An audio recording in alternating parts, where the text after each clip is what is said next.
Hey friends, before we start, I want to let you know that every tip you'll hear here comes from technicians with years of experience at this highly respected appliance workshop. So let's get that error fixed.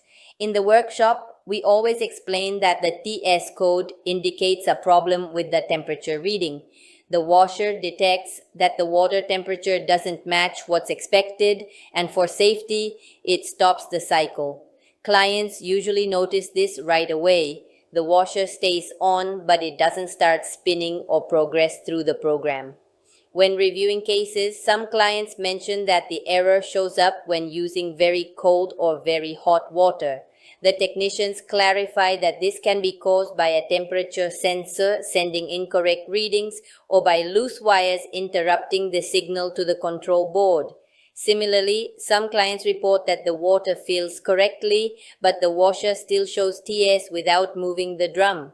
This confirms that the electronics interpret a temperature mismatch and prevent the machine from running to protect the motor and internal components.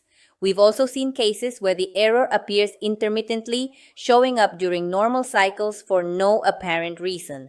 According to our technicians, this can happen when sensors overheat or due to voltage fluctuations, which alter the reading and cause the washer to temporarily block the cycle. Many clients notice that turning the washer off and on again makes the error disappear temporarily. This makes sense. A reset can restore communication between the sensor and the board, especially if the issue is momentary or caused by an erratic reading. When a reset isn't enough, what we check in the workshop are the wires and connectors of the thermistor or thermostat.